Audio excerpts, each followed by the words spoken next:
నమస్తే అండి. మా యూట్యూబ్ ఛానల్ చూసిన వాళ్ళకు అందరికీ నా ధన్యవాదాలు.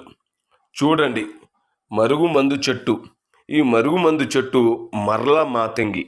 ఈ మరలా మాతంగితోని మరుగుమందు చెయ్యడం అనేది జరుగుతుంది. దీని ఒక ఆకులు, దీని ఒక కాండము తెచ్చి మనం ఎండబెట్టి తయారు చేయడం అనేది జరుగుతుంది. ఇది ఒకటే చెట్టు అని కాదు, అతిపతి చెట్టు, హంస మొక్క, మరలా మాతంగి, గండు ఉత్తరేయం చెట్టు, ముట్టుకుంటే ముడుచుకునే చెట్టు, ఈ యొక్క చెట్లతోని తయారు చేయడం అనేది జరుగుతుంది.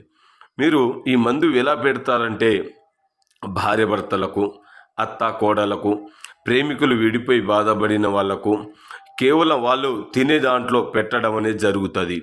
ఇది చికెన్లో కానీ, మటన్లో కానీ, స్వీట్లో కానీ, కూల్ డ్రింక్లో కానీ, ఎలాంటి కర్రీలో కానీ మీరు ఒక్కసారి పెట్టి వాళ్ళకు తినిపించారనుకో, మీకు 3 రోజుల్లో కేవలం వాళ్ళు మారిపోయి మీ చెప్పు చేతిలో ఉండిపోవడం అనేది జరుగుతుంది. మీరు ఒక్కరోజు కనబడకపోయినా వాళ్ళు ఫోన్ చేసి మాట్లాడడం అనేది జరుగుతుంది. మీకు ఎలాంటి సైడ్ ఎఫెక్ట్ లేకుండా ఇవ్వడం అనేది జరుగుతుంది. కేవలం మిమ్మల్ని మీరు మర్చిపోరు. వాళ్ళు జీవితంలో మర్చిపోకుండా మీ వెనక ఎవరైనా మీ వశపరచుకోవాలనుకున్నా ఈ మందు పెట్టవచ్చు. అందరికీ నా ధన్యవాదాలు.